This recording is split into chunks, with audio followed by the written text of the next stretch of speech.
तो नमस्कार साथियों, स्वागत है आप सभी का एक बार फिर से 27 सितंबर की शाम को द रिटेलर्स मनी के एक और एपिसोड में।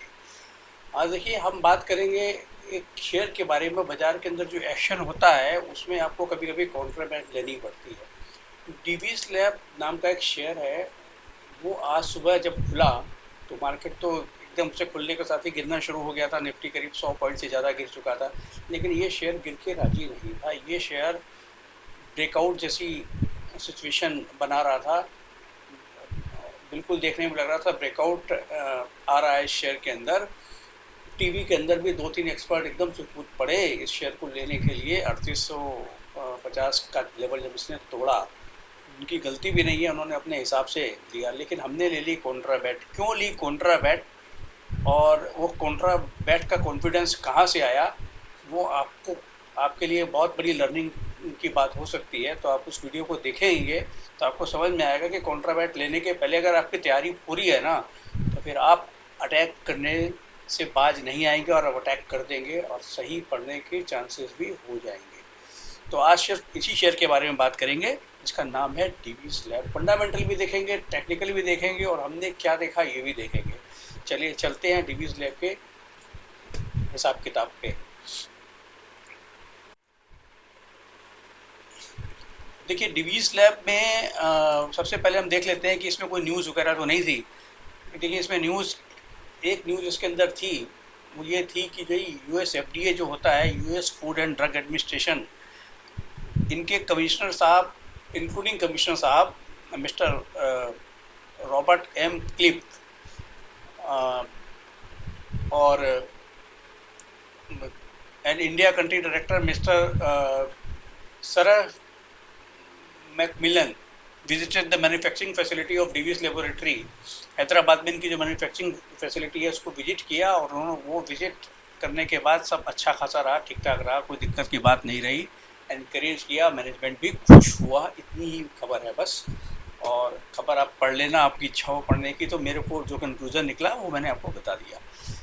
तो खबर तो यही थी बस, और कोई खबर दिखाई दे नहीं रही है। अब फंडामेंटल इसके देखेंगे। देखिए फंडामेंटल इसके ऐसे हैं कि मार्केट कैप तो इनका 1 लाख करोड़ का है, लेकिन स्टॉक भाई साहब 67.7 के पीई पे काम कर रहा है। तो आप बोलोगे क्या ये रीज़न था? ये तो हमको भी मालूम है यार, ये कौन सा रीज़न हुआ कि आपने बता रहे हो, बड़ी बात बता रहे हो, वीडियो लेके बैठ गए। नहीं, ये रीज़न नहीं था, ये रीज़न बिल्कुल नहीं था। लेकिन फंडामेंटल भी दिखाना ज़रूरी है, जिससे कि सारे ही इंफॉर्मेशन आपके दिमाग में छपी हो और आप क्विक डिसीजन ले पाएँ। अच्छा जी, अब ये जो पीई, इसका हाई पीई है, ये लाइफ टाइम हाई के आसपास का पीई है। इतना पीई इसको एक बार पहले भी मिला है करीब 2021 में, लेकिन बहुत ज़्यादा है ये 67-8 का पीई। और कंपनी करती क्या है, तो ये जेनरिक एक्टिव फार्मास्यूटिकल इंग्रेडिएंट्स बनाती है, जिसको एपीआई बोलते हैं। और ये इसकी supply through out the globe करती है ये, अलग अलग ड्रग मैन्युफैक्चरर्स को। फार्मा कंपनीज के लिए इनकी सप्लाई होती है। अब प्रोज एंड कॉन्स में क्या है, डेट फ्री कंपनी है, और कॉन्स में यही है कि अपनी बुक वैल्यू से 8 गुने पे ट्रेड कर रहा है, ये एक कंसर्न वाली बात है। और डिविडेंड देती है, ठीक है, डिविडेंड की तो कोई बात नहीं है। अब ये कंपनी ने कैसे काम किया ये ज़रा देख लेते हैं। तो देखो जी, सेल इसकी पिछले साल से भी कम हुई है, जून 2023 में, और पिछले क्वार्टर से भी कम हुई है। मार्जिन्स इनके इस क्वार्टर में थोड़े से बढ़े हैं, हालांकि पहले ये 44-45% के मार्जिन भी हुआ करते थे इनके। 44-41, देखो मैं पढ़ देता हूँ, 40-42-41, 40-43-41, 44-44, फिर उसके बाद गिर के 38 हो गए, फिर 33 हो गए, फिर 24 हो गए, फिर 25 हो गए और अब 28 हो गए। तो हालांकि मैनेजमेंट कमेंट्री के हिसाब से कि इनके मार्जिन बैक ऑन ट्रैक आने की उनको पूरी उम्मीद है। इसी उम्मीद पे इसको वो पुराना वाला पी भी मिलता जा रहा है, हालांकि जबकि लेकिन सेल्स के अंदर भी डेंट लगा, टॉप लाइन भी नहीं बढ़ी है। तो उस हिसाब से अब इनका जो नेट प्रॉफिट है वो 28% हो गया है, जबकि पहले ये करीब करीब भी इसी तरीके से हुआ करता था, 32 भी था, 20 भी था, 13 भी था। तो नेट प्रॉफिट का परसेंटेज, इसमें कोई अदर इनकम रही होगी शायद, अदर इनकम का कंपोनेंट बड़ा है यहाँ पे, 81 करोड़ का है, इसलिए ऐसा दिख रहा है। तो खैर, लेकिन फिर भी 67-68 का पी बहुत ज़्यादा है। अच्छा, ग्रोथ की अगर बात करें तो 14% की 10 सालों की इनकी इनका कैगर रहा है ग्रोथ का। और टीटीएम रहा है -21%, दिक्कत वाली बात। प्रॉफिट ग्रोथ का कैगर रहा है 12% का 10 साल का, और टीटीएम में 52% माइनस में, ये भी दिक्कत वाली बात। स्टॉक प्राइस पिछले एक साल में सिर्फ 2% चढ़ा है, 10 साल में चढ़ा है 23% का कैगर के हिसाब से। रिटर्न ऑन इक्विटी 22% 10 साल का रहा है, जबकि लास्ट ईयर में रहा है 15। तो मतलब लास्ट ईयर खराब है। मार्केट के कुछ पार्टिसिपेंट्स को ऐसा लगता है कि last year is going to be the worst year, so that from the next year and in the time to come the things are going to improve. उनको लगता है कि चीज़ें ठीक हो जाएंगी। तो इस प्रकार से इतनी ही बात करेंगे बस, और तो कुछ खास बात इसके अंदर है नहीं। तो ये एक बार इनका कैपेक्स भी देख लेते हैं, कोई कैपेक्स भी कर रहे हैं क्या। ये कैपेक्स भी छोटा छोटा करते रहते हैं, 700 करोड़ का यहाँ किया, फिर 470 का यहाँ किया, मतलब कैपेक्स भी हो ही रहा है इनका लगातार। 738 करोड़ के टोटल फिक्स एसेट होते थे 2012 में। 2012 से तो क्या करें, 2020 में 2700 करोड़ के होते थे, वो बढ़ के हो गए 4700 करोड़। इसका मतलब ये मैन्युफैक्चरिंग कैपेसिटी भी लगातार बढ़ाते जा रहे हैं। तो ये इनकी बात हो गई फंडामेंटल की। अब हम देखेंगे कि ये डेटा तो खैर दिमाग में हमारे था ही पहले से, लेकिन अब और क्या डेटा हमारे दिमाग में था जिसकी वजह से हमने इसके ऊपर एक क्विक डिसीजन ले लिया। सारे एक्सपर्ट बोल रहे थे खरीद लो, हमने कहा कि नहीं भाई, हमको तो बेचना है, और सही साबित हो गए। तो अब इसमें हम देखेंगे कि इसमें कि किस तरीके से डेटा बना है। तो डेटा हमने जो इसके अंदर देखी है, इसके अंदर डेटा कैसा बना कि अभी कल कल जो इसके अंदर डिलीवरी उठाई गई थी, मात्र कितनी उठाई गई थी, 76%, नॉर्मल की 76%। उसके पहले 64, उसके पहले 30, उसके पहले 58, उसके मतलब कभी भी हाई डिलीवरी पे काम नहीं हुआ। और आज हुआ है हाई डिलीवरी पे काम, यानी कि 122% नॉर्मल से ज़्यादा डिलीवरी उठाई गई, और बड़े बड़े ऑर्डर से भी सेलिंग की गई, ऑर्डर का साइज भी बड़ा था। तो अब इसको देखने के लिए, इसको और समझने के लिए अब चलेंगे चार्ट पे। तो चलते हैं चार्ट पे फिर।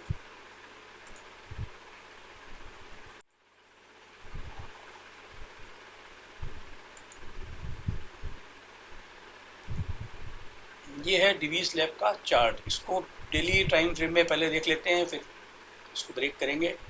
देखिए डेली टाइम फ्रेम में अगर आप इसको देखेंगे ना, तो ये देखिए आज क्या बना है,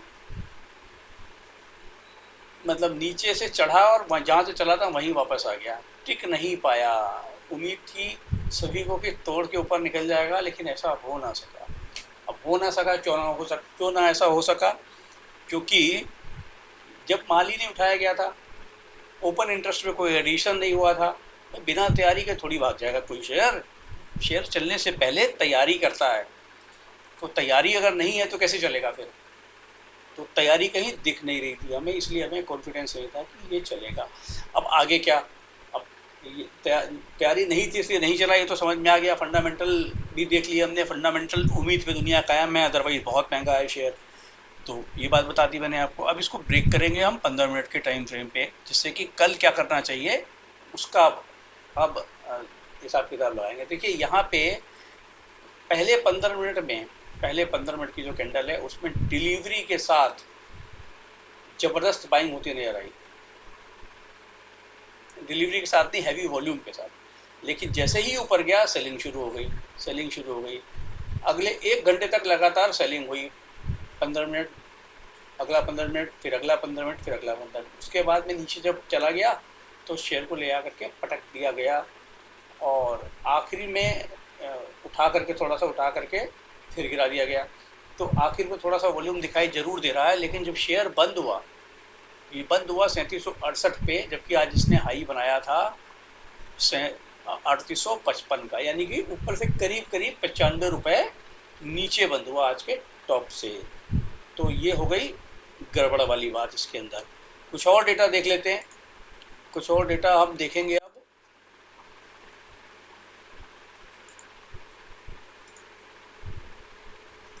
ओपन इंटरेस्ट का डेटा जो मैं बात कर रहा था, देखिए कल इसमें ओपन इंटरेस्ट जो ओपन इंटरेस्ट जो उसके अंदर कम हुआ था, 8200 शेयर का सिर्फ ओपन इंटरेस्ट कम हुआ था, जो कि परसेंटेज में बहुत ही कम होता है।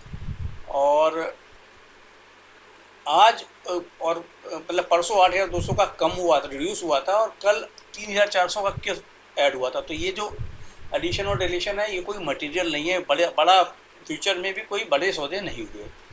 अब इसका पुट कॉल रेशियो भी अगर हम देखें तो 0.63 आ रहा है, यानी कि यहाँ भी कोई कन्विंसिंग ऐसा कुछ बनता हुआ नजर नहीं आ रहा है।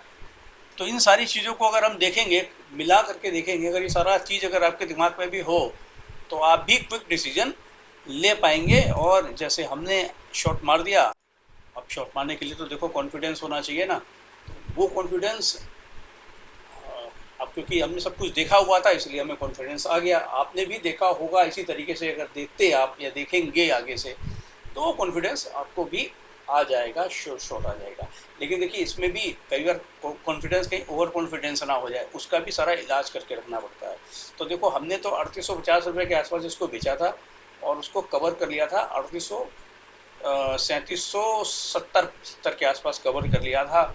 अब उसके बाद हमने क्या किया, 3800 वाली पुट, जो कि ऑलमोस्ट, जिसमें डेल्टा ऑलमोस्ट जीरो था, मतलब 3800 वाली पुट 30 रुपये में मिल गई, करीब 29 रुपये में मिल गई।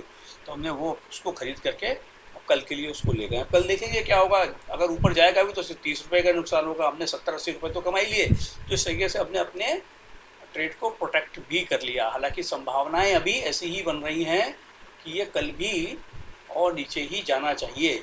लेकिन एफ का डेटा, फ्यूचर का डेटा में किस तरीके का ओपन इंटरेस्ट बिल्डअप हुआ है वो सब देखना बहुत ज़रूरी है, वो भी देखेंगे। और वो सब देख करके, क्योंकि वो डेटा आपसे मैं शेयर इसलिए नहीं कर पा रहा हूँ क्योंकि वो देते बहुत, एनएससी के साइट पे आता बहुत लेट है, वो आएगा 10-11 बजे रात में, पता नहीं कभी, तो सुबह ही पता लग पाता है। तो उसको सुबह देख लेंगे, तो उस तरीके से अपनी स्ट्रेटेजी बना ली जाती है। Thank you very much for watching this video. Channel को सब्सक्राइब नहीं किया तो कर लीजिए, और वीडियो को लाइक शेयर भी करते रहिए। रिकमेंडेशन देखिए, हम किसी को कुछ देते नहीं है, हम तो सिर्फ बताते हैं कैसे होता है काम, कहाँ से देखा, इधर से देखा, उधर से देखा, यहाँ से देखा, वहाँ से देखा, सबको कंबाइंड किया, एक कंक्लूजन ड्रॉ कर लिया, बस इतनी सी बात है।